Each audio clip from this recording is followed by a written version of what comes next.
My parents used to love, for example, throwing dinner parties. We would invite everyone over and we would be in the backyard with not kidding, a whole open pig outside in the backyard. And my friends would be like, "Oh, what'd you do on the weekend?" And I would not tell them about this ever. If you grew up between cultures, you know what that feels like. The moment you realize your home doesn't look like everyone else's. The food is different. The volume is different. The way your family gathers is different. And when you're young, you might try to hide it. Alex Villar hid it for years. His grandparents fled to Mexico from Spain's Civil War. Then his parents gave up a wealthy life in Mexico to move the family to Canada. Not for money, but for freedom. He grew up Mexican at home and Canadian everywhere else. And the thing he was most ashamed of as a kid? Those loud, messy, beautiful dinner parties. Those became the foundation for everything he's built today. I would tell them to not be ashamed or scared of anything. When you're young, you want to fit into what is normal. And you sort of hide things or you don't tell people things. But the older you get, the more that those things actually help you. Alex is the co-founder of the Cooking Clubhouse in Madrid, a culinary experience that brings strangers together around a table to cook, eat, and connect. He's an adult third culture kid who's lived in Mexico, Canada, and Spain.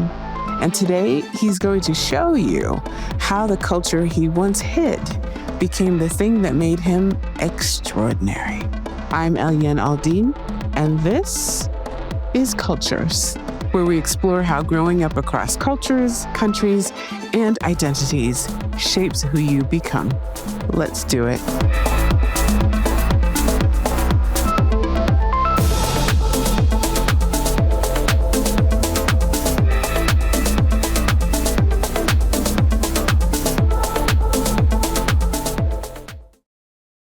Okay, well, now we're going to travel to Spain. España with Alex Villar. So as we've spoken before, Alex is the co-founder of the Cooking Clubhouse in Madrid, a place that I've had so many epic dinners and met amazing people from around the world. And so Cultures is thrilled to partner with the Cooking Clubhouse for our Cultures Celebrations Madrid. If you don't know Celebrations, we do one for every destination that's in the magazine. Every issue has a different destination, and it has authentic recipes from chefs around the world, well-regarded chefs, as well as home chefs, different packages for whether it's a home chef or a professional chef. And Alex is a professional chef, so let me tell you about him. So along with Eric Belli, Alex is the founder of Madrid's Cooking Clubhouse, as I said, which opened in 2022. Its purpose is to create a culinary space that allows people with similar passions to meet and learn skills behind what it takes to make an amazing chef. They're a cadre of professionally trained chefs and now professors, is what they call them. They're cooking professors of cuisine or professors of cuisine who hold countless hours of experience in Michelin-starred restaurants. They guide guests step by step through mouth-watering recipes, and that intends to satisfy the most attuned taste buds, all the while making amazing friends and family, and you will amaze friends and family as well with your newfound skills. So those of you coming to the cooking experience this evening, we look forward to welcoming you. You are going to really enjoy the experience, but you'll absolutely love the food. So, at Cultures, we talk about third culture kids, so people who've grown up around the world, or multi-ethnic, people with a foot in two or more cultural worlds. Well, Alex is one of those. So whether it's Mexico or Canada or maybe even Spain, he's a third culture kid who's been conditioned by the best of each of those countries. At age 18, he forged a new path by moving to San Sebastian to study at the Basque Culinary Center and then work at a restaurant, Noma, in Copenhagen. So without further ado, please welcome Alex Villar.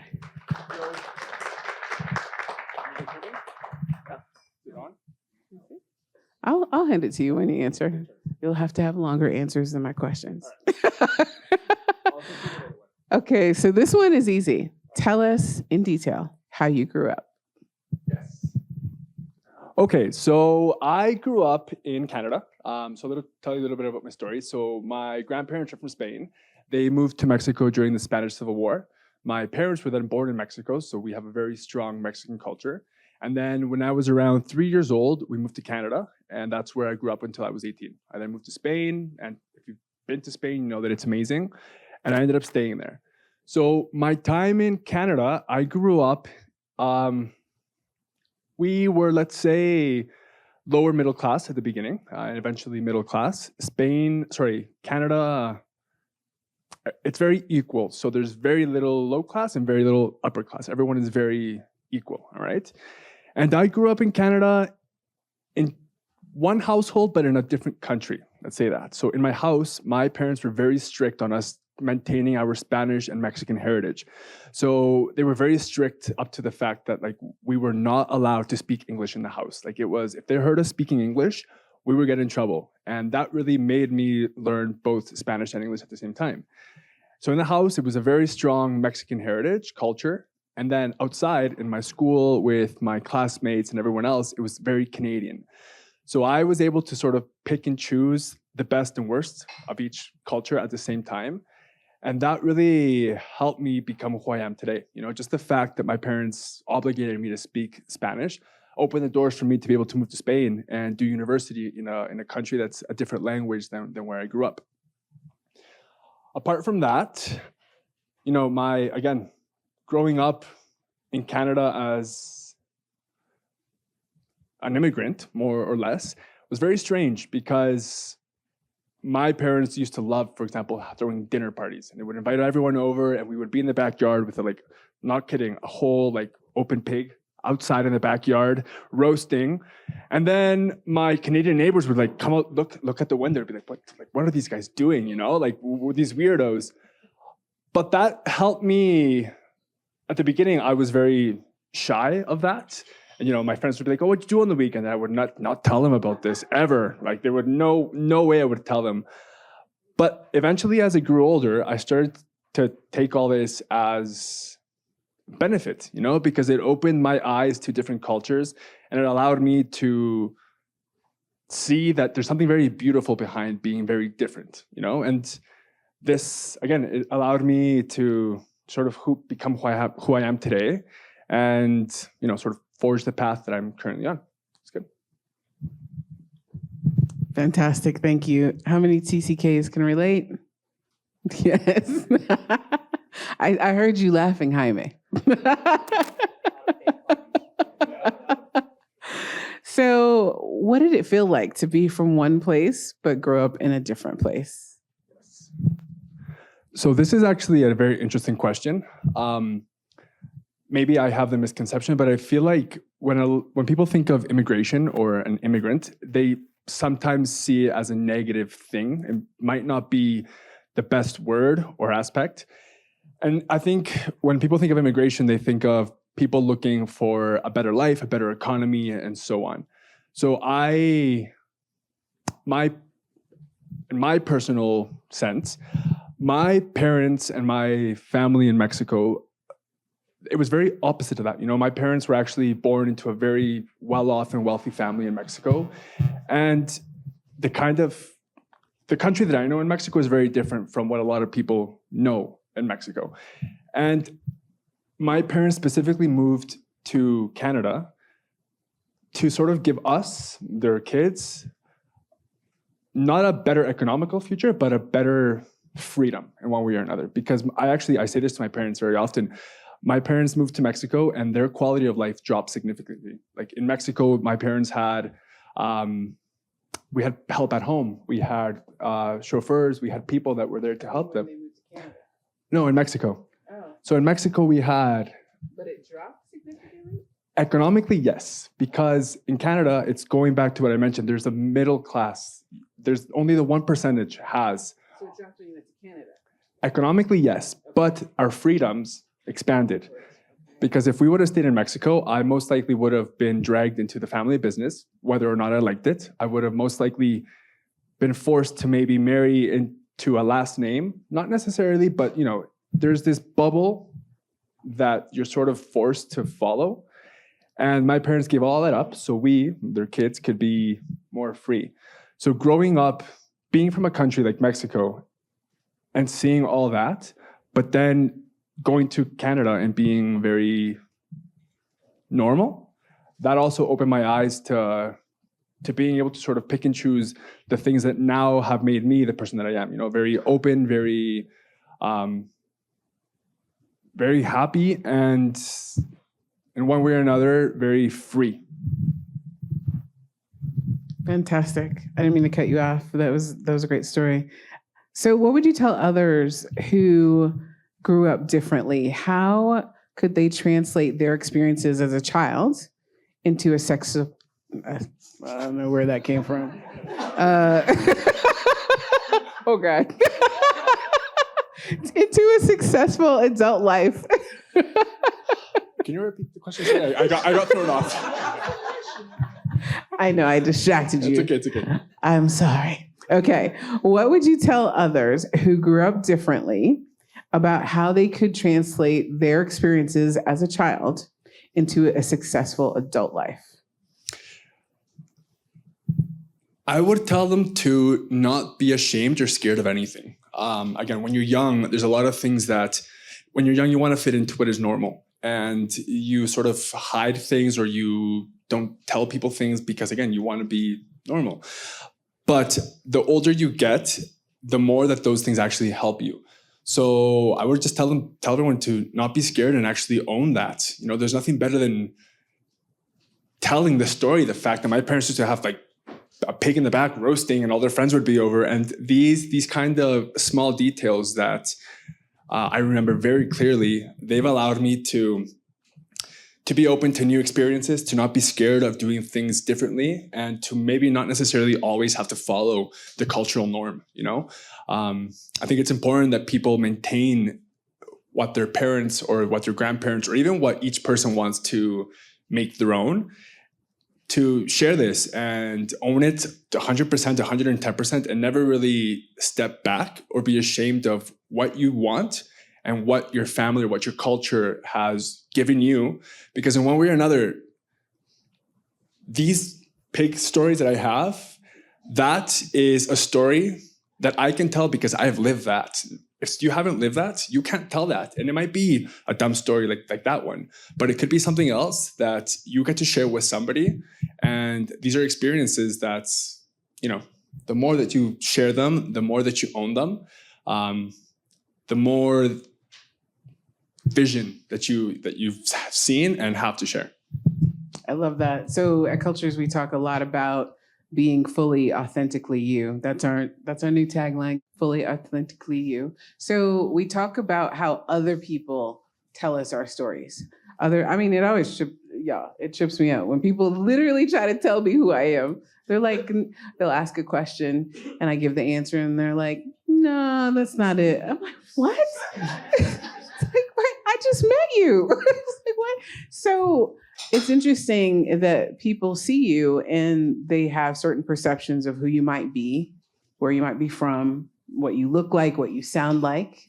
As we said, I'm Trinidadian Costa Rican. Of course, people immediately think I'm African American, except for sometimes in Europe, they don't think so.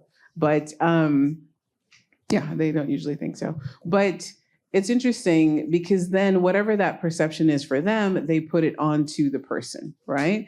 So each of us, at Cultures, we talk about us knowing who we are and being very clear on what that is and that nobody could tell us who we are. Definitely. So do you think those experiences that you had as a child gave you the wherewithal to feel who you really are and to step into that, and then gave you the courage to do what you're doing now, to take some of those risks? Yes, absolutely. Again, I sort of going back to like the story of my parents. Again, my parents, they grew up in this amazing, luscious lifestyle in Mexico, and they gave all that up. They took this huge risk and gave all that up in the hopes that we would be able to live our future more freely. And that's now when I was young, I didn't really realize this. Like we would live in Canada and then we would like every so often go and visit my family in Mexico. And when I was there, I would see these crazy things that we were not used to. But I never put one and one together. And now I can take a step back and it's like my parents took this huge risk, moved the whole family just to see what life could be like. And they stuck it through. Like they could have moved back, but they're like, no, like this is it. So now, what was the last part of the question? Did it give you the courage? Did it give Yes. you the wherewithal to now take the risk that you've taken in creating the Cooking Clubhouse? Yes, exactly. So now that I'm older, I saw that huge risk that they take. And that has helped me both a lot, like tons. When I was 18, I applied for a couple culinary schools. One in the States, one in Canada, and one in Spain. Luckily, I got accepted to all three of them. And the easiest thing would have been to stay home in Canada, comfortable, But I was like, no, let's go as far away as you can, explore something new. A lot of people would have just been comfortable staying home and not taking a risk. But for me, seeing all the risks that my parents have taken made it very easy for me to be like, no, like let's go. If it doesn't work, you can always come back, but take the step, take the adventure. And also business-wise, I'm 30, I'm quite young. And I opened the Cooking Clubhouse when I was 28. Before that, I had a pilot project. And I was also very young. And a lot of my friends were like, how are you doing this? Like, aren't you scared? Hell yeah, I was scared. Like, Right, because the building that they're in Madrid is a 2-story building. You renovated the whole thing. Yeah. I mean, like they took out tons of trash. Yeah, it was a big project. Tons of concrete to unveil this beautiful, iconic building and very well decorated. And you'll see tonight such a curated experience. So, and I'm saying all that, I don't mean to interrupt you. No, I'm saying all that to really paint the picture of what this risk was. And people said in Madrid, they're like, you're crazy. Why are you doing this? Yeah. Like even my friends in Spain and even my friends in Canada, they're like, how are you not scared of doing this? And I was scared. I was terrified, and I was playing with, one way or another, I was playing with my own money, with others people's money, with investors. And it was terrifying, but it was, with everything that I've seen in my childhood and my parents, and my parents have always been really big entrepreneurs. It allowed me to sort of overcome those fears and be like, hey, you know what? You're young. If it doesn't work, you're still young. You can do it again. Keep on trying. Don't be scared. And that has really helped me to the point where we're now, where it's very successful. It's successful economically, but it's also successful because I love what I do. Our team loves being a part of what they're doing because they're all chefs from Michelin stars. And if you've seen The Bear, working in Michelin star restaurants is not ideal. We sort of broken that culture of the toxic kitchen. So we're successful in many, many different ways. And all of this has sort of been building up from everything that I have lived up until my 30 years. So tell us a little bit about, I mentioned what the space looks like. Tell us about the stages, because you did the upstairs first, which is where the cooking happens. And then you did the downstairs, the long, like family table. Yes. But then there were still other parts that still were boarded up, right? And you opened those in stages. So kind of tell us the purpose of the Cooking Clubhouse and the different parts of it and how you unveiled each part. Of course. So the Cooking Clubhouse, it is a cooking school. The idea is that when you visit us, you learn about traditional Spanish techniques, you learn about traditional Spanish food. But more than that, we emphasize the social aspect of cooking and eating. For us in Spain and in many Latin American countries, actually, food is a very social thing, And in Spain, you gather family and friends together on a Sunday, or actually, I'm not kidding when I say that Spaniards 4 or 5 times a week, you're out and about, you're having coffee, you're having wine, because food is a very social thing. So at the Clubhouse, we emphasize that. We do teach you how to cook. You leave with a lot of knowledge. But more than that, we want to bring cooking close to everyone, because cooking can be very therapeutic, but also very social, very enjoyable. So when I first moved to Madrid to start building the project, the idea was to find a location that was about 400 square meters. And I searched the city. I walked all of it. Do you know how many feet that is? I'm not sure. Okay, somebody will have to pull that up. Yeah. So the idea was to find a location that was about 400 square meters. And then I ran into the current location and I went in, and the moment I saw it, I was like, this is it. I sent my business partner, Eric, videos, and he's like, you're crazy. Like, there's no way. And I was like, this is it. I see it. I see the table. I see that. And the space was 600 square meters. So it was 200 more than what we were looking for, which was sort of negative at the beginning, but very positive towards the end. And we started off with a project, doing the renovations, doing everything. And if you've ever done renovations, you know that there's always hidden costs associated with this, particularly when you have a budget for 400 square meters, but then you go up to 600 square meters. So we had to do it in a couple different sections. The first one was the main floor, which is where we have our cooking area. You work in pairs, and each pair has their own cooking station with all of the necessary ingredients, utensils, cooking stovetops. And then the class is about an hour and 50 minutes long. It's very interactive, very social. The hard part, which is the chopping and all of that, we give it to you already prepared. So no need to do that. So you do the fun part of cooking, which is actually putting things together and taking it from raw ingredients to a cooked meal. Once that cooking portion is done, about an hour and 50 minutes, you then go downstairs to this 7-meter, I'm not sure how many feet that is, imperial style table where you sit down and you get to share the meal with complete strangers, you know? When was the last time you guys sat down for dinner with a stranger? Last week, all right. Anyone else? She came from South Africa. Okay, all right.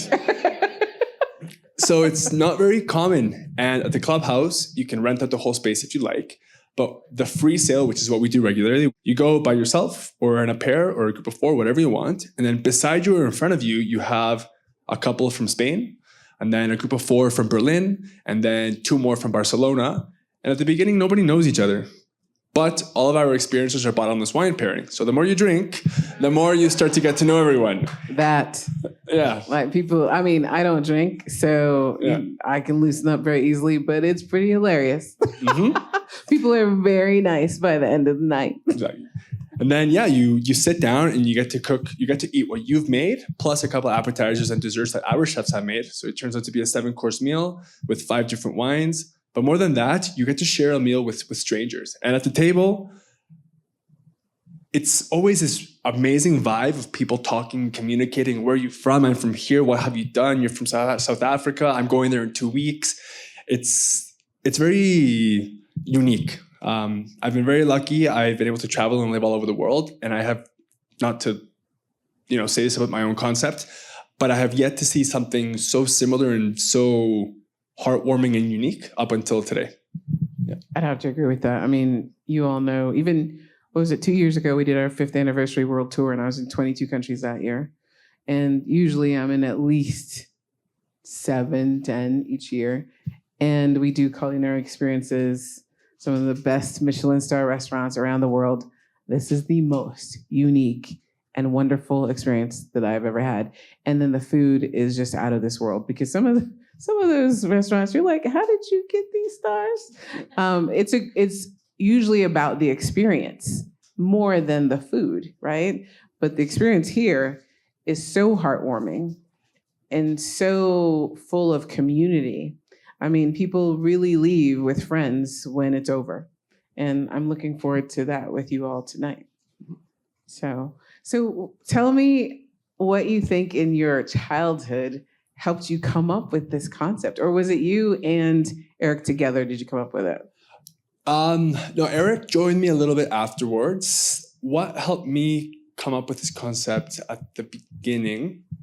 Honestly, going back to this pig story at my parents' house. They used to love throwing dinner parties. My parents are huge foodies, and they would do these not extravagant, but very thought out and very different food dinners at their house, which I would always be a part of. I would always help them do this, do that. And I think that sort of helped me realize that more than just a cooking class, it had to be sort of an experience. It had to be more than just, all right, guys, put the onions in this and that's it. It had to be a whole closed circle experience, which is what we do offer at the Paella Club. At the Cooking Clubhouse. So I think that was sort of the biggest driver. Also, at the beginning, the idea was to open a cooking school that was very focused on cooking. And we quickly realized that the majority of the guests don't want that. You want to go enjoy. You don't want someone yelling at you no, that's not how you do it. No, you want to enjoy and sort of disconnect from your day-to-day. So that also made us sort of geared towards making an enjoyable but also informative experience. One more thing.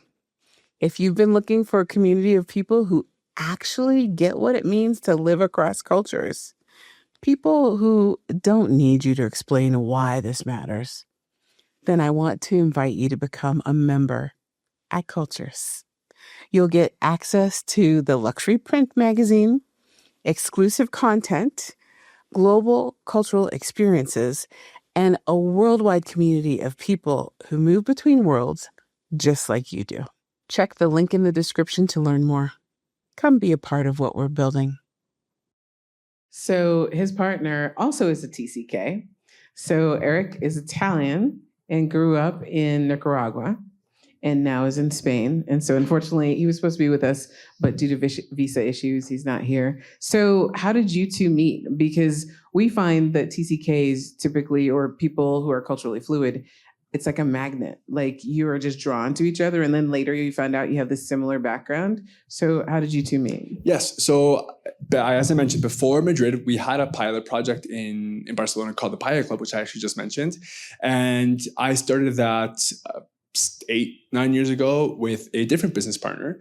And my ex-business partner and myself hired Eric as our kitchen manager.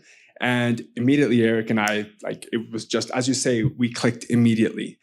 He's also more or less my age, a little bit older, but more or less. And when we started to work together, it was like synchronized swimming.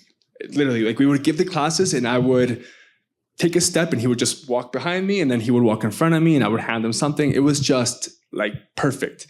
So when I eventually decided to take a bigger step and move to Madrid, I really wanted Eric to be a part of this because he's a fantastic person. I wish he was here to be here. But apart from being a fantastic person, the way that we work together is ideal. So when I decided to go to Madrid, I knew that he had to be a part of it. So I asked him if he wanted to be, one of my business partners. He agreed, and we both moved from Barcelona to Madrid specifically for this project. It's funny because I met Eric first, and I thought his name was Alex. So I called him Alex, I don't know, for months. He never said anything. And then I met Alex. I'm like, wait, you're both Alex? He's like, no, that's the other guy.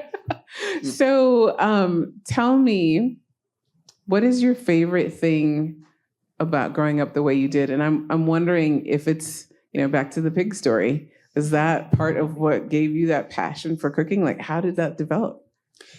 It developed because, again, my parents have always been entrepreneurs, and one of the many cycles that they did, huge foodies, but they also had a catering business. So I remember being 8 or 9 years old and my mom baking huge trays of brownies and I would help her cut them. And food has always been a really big part of our culture. And to this day, they love doing, they're like, hey, you want to come over? We're doing Thai food. My parents moved to Spain a couple of years ago. So do you want to come over? We're doing Thai food. Or hey, we're doing this, we're doing that. So having that background and those specific memories of the pig or the brownies, or one time that we did this in marisqueria. So it was all seafood fried in the backyard. And we had this huge pot of oil and it started raining. And obviously a pot of hot oil and rain don't go well. So we're like, yeah, let's grab an umbrella. So there was 2 of us holding an umbrella in the rain. And then we're like, no, we shouldn't be holding an umbrella. It's thundering. So it was just these little stories. I remember them very vividly. And all of this has helped me sort of keep going towards working in the food industry, which again, it's not easy. I left Michelin star restaurants because it's just not a healthy environment. But I kept always one step further, because it's very embedded in me. It's interesting because I'm thinking about some of the trials and tribulations that you had to go through to make the Cooking Clubhouse happen. 1, how long did it take? And 2, give us a couple of stories of some of the challenges you had to overcome. And because it sounds like the way you grew up really helped you be tenacious in overcoming those. So from when we found the building until when we actually opened to the guests, it was about 6 months old. Also, now looking back at it, I probably should have done this. Apart from the fact that the building was huge, It's also a historic building in the city. So it means that it's protected by the government, which means that you cannot take the wood out. You cannot knock down a wall. And then at the moment I was like, yeah, let's do it. It's fine. Now I'm like, oh God, like we jumped through hoops to make it work. So I would probably, that was a huge learning curve, but I'm very glad I did it. What else?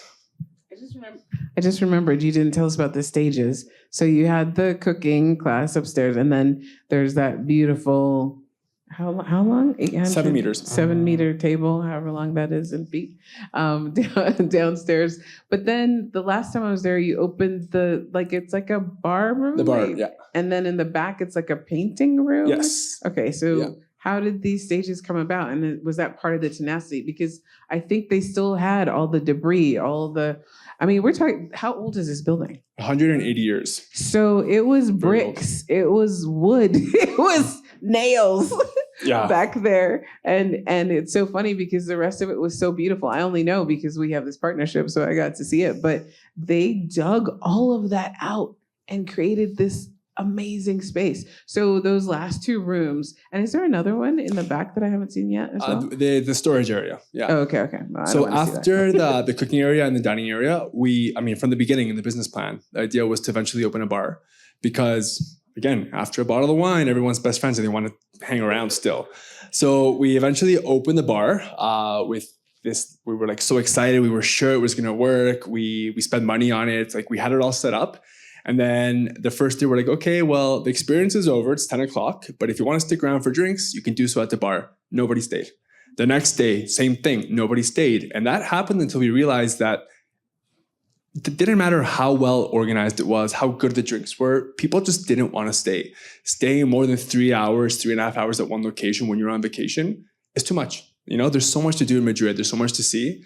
And we do work very heavily with tourism. So even though it was well thought, well planned, and we knew it was going to work, it didn't work. So now the bar is actually our office, Oh. Yeah. No way. Yeah. With that beautiful purple. It's a beautiful office. Purple velvet wraparound couch. Yeah. What? Yes. So it's a very beautiful office. But we had to use a space for something. So now it's an office area. Oh, wow. Yeah. But then the painting room is still there. The painting room now turned into a smaller second dining room. Okay. Because now we offer a tapas tour. So we take you to our favorite bars and restaurants. You have a drink and a tapa. And then you come back to that second dining room for a private sit-down dinner with wine pairing. Yeah. So explain, most people think they know what tapa is in Spain. So tell us the history. Tell us a little bit more about tapas and what it really is. Okay, so there's a couple theories. I'm going to tell you my favorite one. So it's said that a long time ago, the Spanish monarchy was traveling from Madrid to Sevilla, which back then was on horse-drawn carriage, very long drive. And they stopped in a small town and they went to a local bar. So the king walked in and asked for a glass of wine. And the bar owner, he got nervous. He's like, I want to serve the king drinks, but I don't want any flies in there. Back then, not very hygienic, just sort of a disaster. So he got creative and he grabbed the glass of wine and he put a piece of bread on top. Does anyone here speak Spanish? Come on. How do you say lid? Una tapa. So when you put a lid on something, tú le pones una tapa. So he gave the king a glass of wine with a lid. And the king loved that. He thought that was fantastic. Not only is there no, flies in your drink, you're sort of getting free food from this. So from there, the king made a declaration that you always had to serve you had to serve something on top of the wine glass. So then people got creative. It started off with bread, and then it was a slice of chorizo, and then it was a slice of chorizo with bread, and so on and so on. So the culture of tapas in Spain is that you go to a place, you have a drink, they give you something to nibble on, and then you go to the next one. And then you have a drink, and you have something to nibble on. And each bar or restaurant has their traditional or typical tapa. Fantastic. So I'm glad that you said that. Tell us a little bit more about the paella experience that we'll be having tonight and what guests can expect. Okay. All right. So what can you expect? So we've brought all of these ingredients over from Spain. The paella pan itself, everything has been brought over directly for you guys. You can expect some delicious food, definitely. All right. So you're going to be working, for those coming tonight, you're going to be working in pairs. Each of you has your very own cooking station. As I mentioned, the boring part, we have done that all morning. We've been chopping onions for you all morning. All right. So you can expect to learn the step-by-step into making a traditional paella. We're going to be making 3 different kinds. And apart from that, you can expect to really enjoy yourselves and to sort of forget about whatever you have going on that is negative at the moment. You're going to get to connect with other people that you may or may not know. We have a lot of wine from Spain as well. So if you're working tomorrow and you're hungover, that's on you guys. It's not on us. All right. It's not our problem. But you can definitely keep that in mind. I feel like people sometimes have the misconception that cooking is a chore. And it can be a chore, but if you do it properly and you do it with the right people and with the right attitude, it's actually very fun. It's very therapeutic, and I think you can enjoy it. Well, I'm super excited because, as you know, Cultures has an award-winning dinner party kit, Culture Celebrations. They had their Paella Kit, and so we've brought those together, and some of you have already purchased. So I'm super excited. So what can people expect in the kit? Of course. So the kit itself, again, it's a traditional paella pan from Spain. Apart from that, you have arroz bomba. Arroz bomba is from a specific area in Spain from Valencia, which is the most traditional paella rice you can use. You're also going to be having some extra virgin cold pressed olive oil that we work directly with the producer. Special spice mix, which is the Cooking Clubhouse spice mix. It's the one that we made and use for all of our paellas. And apart from that, without saffron, you don't have a paella. So you're also gonna have some Spanish saffron in there, apart from everything that the Cultures pack is including. So a little shout out to Valencia, because unfortunately there's a lot of floods, historic floods in Spain right now. And the royal family, as you talk about the king, was getting a lot of flack originally when they went down to visit and see what's been happening. I mean, cars piled up and mud, just craziness. And I lived in Valencia this year and last year.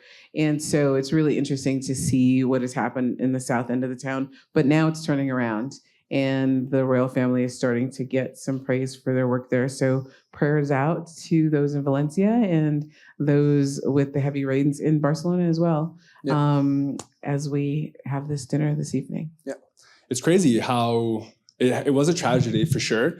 Many people have unfortunately passed away. Many people have lost their homes and all that. But it's crazy how a tragedy can really bring people together. I've been in Spain for 12 years and I've never seen anything like this. Like, the government was literally telling people, like, do not come, like, stay home. We have too many people helping us. Like, we have enough supplies. Like, there was so much outpour of help that I have never seen in Spain. So it's devastating, but also very heartwarming. 100%. Thank you so much. It's been a pleasure to have you. And we look forward to this evening. Yes. Thank you very much.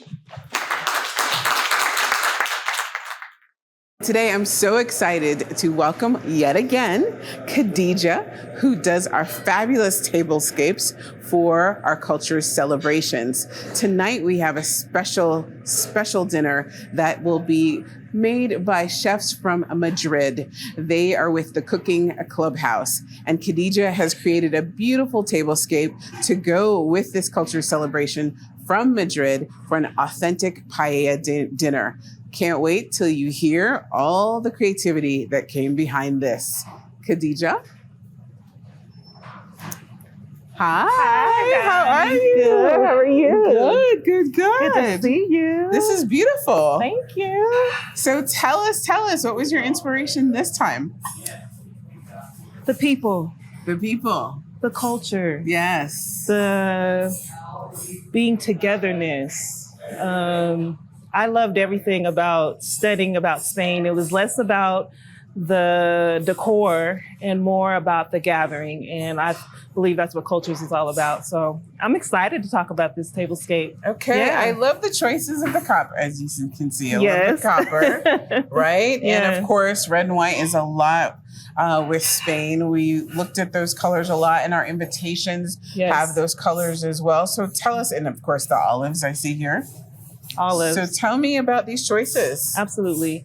Well, for those of you who know anything about Spain, dining is a ritual. And it is something that they do throughout the day, and they take it very seriously.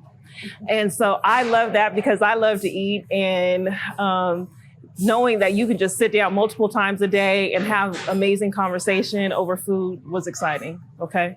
But some of the things that I loved most about putting this tablescape together was the simplicity, you know. Yes. The things that they love are olives and wine. Delicious olives. Yeah, right. So dinners usually start with some olives, and they'll pass it around. And I did a lot of studying about the etiquette for being at the Spanish table, right? So tell me. So let's talk about some of the etiquette. Yes.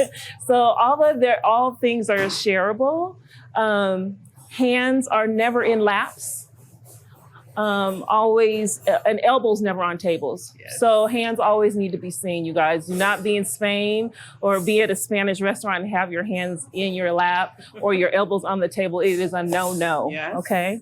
Some other things that I learned about was how they eat directly from the pan. So the paella that you're gonna be serving, you would eat that directly from the pan, and they do that with a wooden spoon. And so this was a nod to making sure that people know that you get a wooden spoon and you're going to eat directly from the pan. So that is really about the connection and just the shareability of being together and eating together. And I love that. I believe that eating is one of the most vulnerable and special things you can do with someone. So the vulnerable. idea, yes, it is. I just tell feel me like, more about this. because when you're eating, you may not be in the prettiest and most, delicate part. Some people are. I'm not. I'm like, let's dig in. Our stylist hates mouth noises.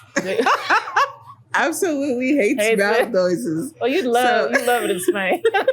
They're mindful of these things, but being together is just really what I love. So I love that they wanted to bring in all the natural materials. So wood, tablecloths, they're not into a whole bunch of busy things. So white tablecloths are very traditional for a formal Spanish table. You guys know I do not follow rules, so break the rules if you want to.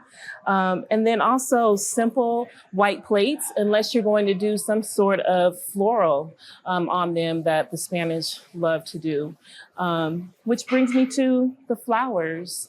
Zinnias. I looked for zinnias everywhere. They love zinnias. But the next best thing, because you guys know tablescaping is really about making something your own, were red carnations. And so that's where I wanted to bring in, there's just a little pop of red for the table. The red represents the passion of the Spanish people. And you have everything from bull riding and red wine and yeah, so that was just the pop of color, but everything else should be very mellow and easy and not causing a lot of fuss and a lot of attention away from being with the people who you're at the table with.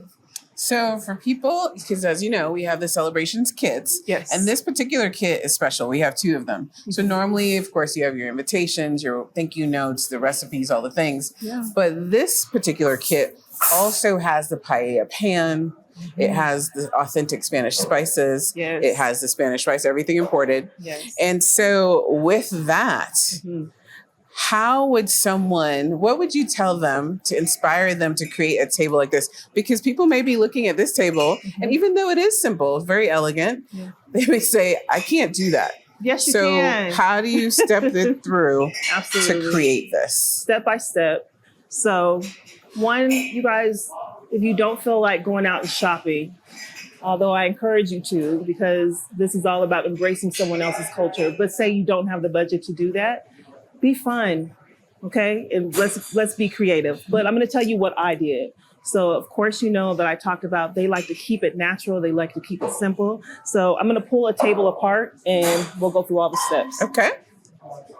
So the white tablecloth, you guys, actually, let's do this one. Do this one? Yeah. So make sure you're pressing your tablecloth. We don't want to see wrinkles, none of that stuff, okay? Then something natural for your charger. This is a 12-inch charger.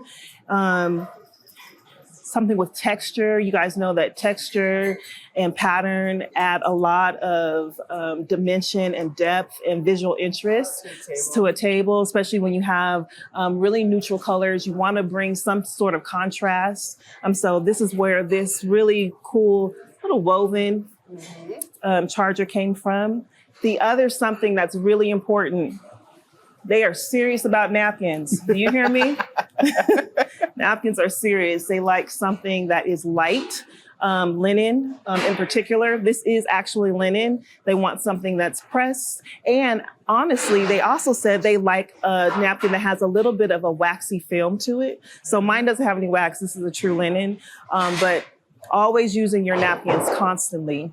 I decided to lay the napkins right underneath the charger. So you can have a little something like this. Just give it some interest. So when someone sits down, they can just pull it right underneath. I always love it when they're like this, or even when a table doesn't have a tablecloth. Yeah. And then you have the napkins facing you. Absolutely. I think that's really special. Yeah. And it's really fun if you're going to be colorful and nothing's on the table with your napkins.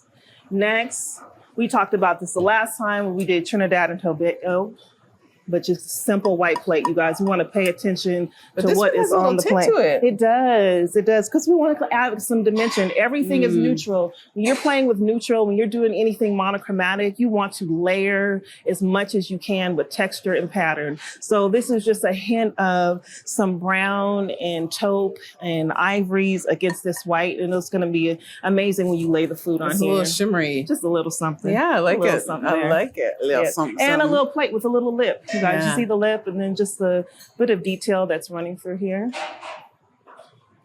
Tonight, you guys are going to be having some gazpacho. So you can never go wrong with a bowl, something the Spanish love are soups and beans. And it is hot in the summer, so gazpacho is good.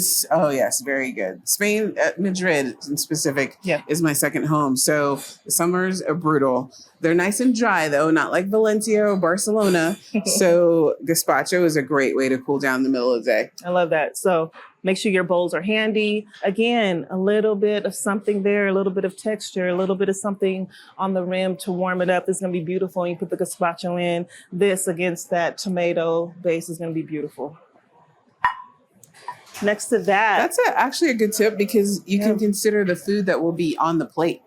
And what will that look like? So as she talked about, the tomato base in this bowl will look very beautiful. Yes, so that's another way you could bring creativity into your tablescape as you're thinking it through. Absolutely. So you see how the red stands up against the white. So the next thing that the Spanish do is they set their tables continental style with utensils. That's super formal, meaning forks on the left, knives and spoons on the right. They do a dessert.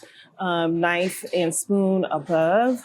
They usually have 2 wine glasses. Yes. I only had one, but the 2 wine glasses is one for red, one for white. Nobody's mixing glasses. Not in Spain. We're not doing that there.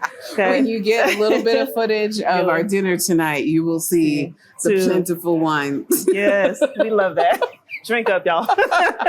They also have water glasses traditionally to the left. And then you may also find salt and pepper shakers, individual actually, small ones above the table. So if you were trying to do something very formal, take a look at continental table settings.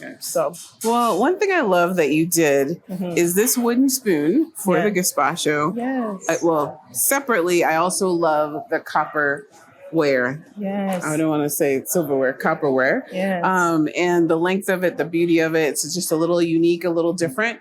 But then, as you mentioned, texture against the copper with the wood. I think that's excellent. Yes. And then the wood brings out these chargers as well. Absolutely. And copper is actually a metal. I looked at the metals that they love. So they love silver and they love copper. They're not into gold, but I love warm metals. So I had to add a little bit of myself in there. So this is where your copper is coming from. So that's another great tip. Think of what you like. Bring a little bit of yourself. Spread that through the creativity along with the culture that you're trying to represent. So show them authentically, but show yourself authentically as well. Absolutely. Yeah. One more thing I want to point out, because we did this last time, is all your florals don't have to be real. My 2 here are real. But this one is faux, you guys. This is a faux olive branch. So, And I love that you still put it in yeah, water, put right? it in water and distract With the from the ice faux cubes. with the ice cubes. With the ice cubes. Yeah, distract from the faux stem. So don't, if you're like, I'm horrible with keeping plants alive, even for a day, don't be afraid to bring in your faux. I'm always a fan of real, but when you can't afford all real, mix it with some faux, and then your faux are reusable. So when you decide to do another party, you'll have something else to use again. And, it's great. We talked about this last time that the faux, when it's coupled with real, it makes it look more real. Absolutely. Right? If you had all faux, you can kind of tell as you get a little closer. Absolutely. But when you have real and faux, it's harder to distinguish. Absolutely. And I mean, I just love that you put the water in here. So tell us about the ice cubes. Why the ice cubes in with the plants? Well, I'm no florist, but I've seen a lot of florists set up their bouquets and they always add ice. Just keeping the flowers cool really helps open them up and keep them fresh a lot longer. So do you snip the ends? I do. I always snip the ends. I learned that from my grandmother. You run the water and you snip the ends underneath. And also measuring the height against your vase before you start snipping. So look and see, where do you want that particular floral to actually hang from the vase, and then snip. Don't snip and then. Do you ever? Well, you probably don't do it. Don't you hate it when you cut it just a little too short? Yes. And now you got to change the whole bouquet. But no. Oh, okay. Fill your water up higher. That's what I do. Fill your water up higher. If you cut it like, it'll be buoyant. Yeah, you'll get a little more weight, and then let it balance against some of the other stems you could put in there. Okay. Yeah. Do you ever, how some people put the tape so they Absolutely. can? So do you do that sometimes? No. No, I'm not a florist, you guys.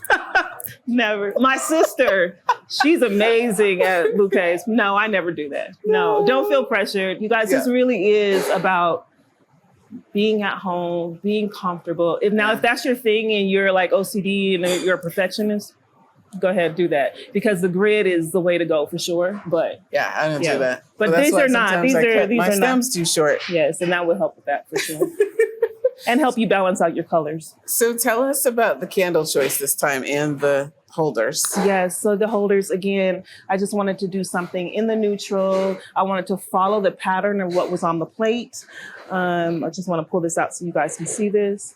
So these are things that you don't pay attention to, but interior designers, artists in general, we're looking at patterns and shapes and trying to make the eye continuously feel like it's one moving moment. And so these are the ways that you can do that. You don't notice it, but all of a sudden these two really make sense together just because of the pattern. So I did not even catch that at all. Yeah. And then why gold for the candle? Because I love gold. Okay.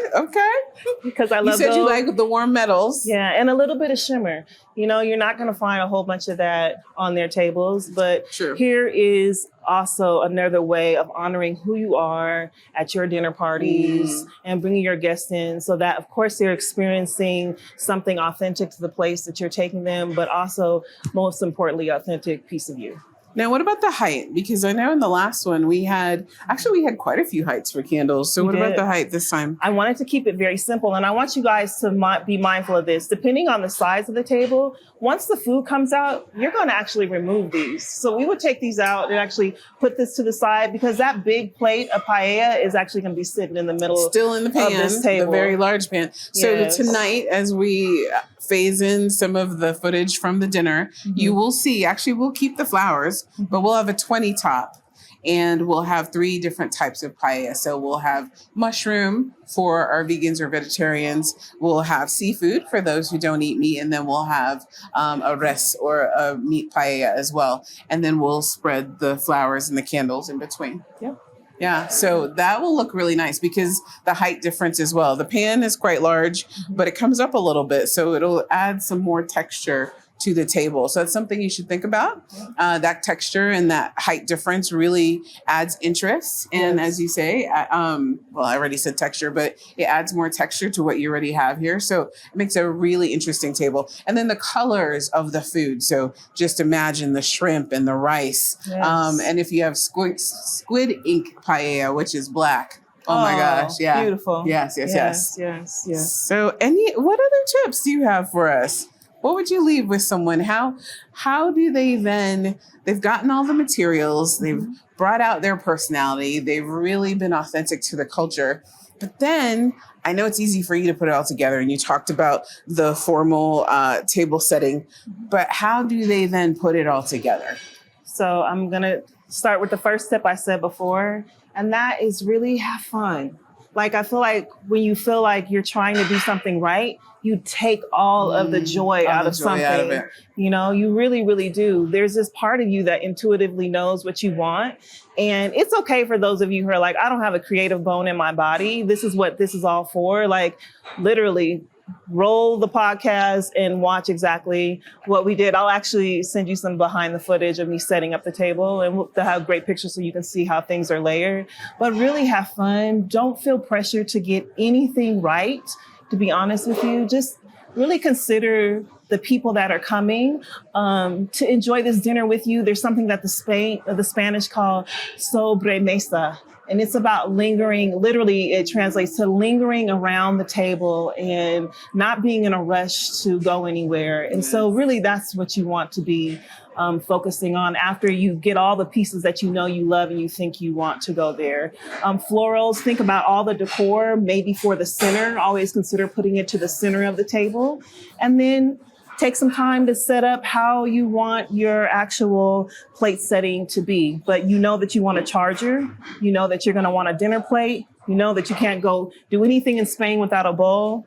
And just for some fun, make sure you have your wooden spoon. All right. Yeah. So we brought in now Chef Alex Villar from the Cooking Clubhouse in Madrid. He'll be doing the dinner this evening. So I wanted him to see the beautiful tablescape that Kadija has done. So what do you think compared to a traditional Spanish table? I mean, first of all, it's beautiful. And if I compare this to what we have back in Spain, Spanish culture and food is all about bringing people together. It's a very warm and, loving atmosphere. So this really brings out that aspect of, the Spanish cuisine, which makes it very, very similar to what we do back in Madrid. So it's beautiful. Study, you guys, before you do your Tablescapes. Yes, study the culture. And here's what's great. Alex also told us that at the Cooking Clubhouse, which I've had a few dinners there, similar to what we'll be doing this evening, but at the Cooking Clubhouse, they also have warm metals, gold, in fact, for their cutlery as well. So perfect job. Thank you. Any closing remarks for our guests on what they should consider as they make their own tables at home?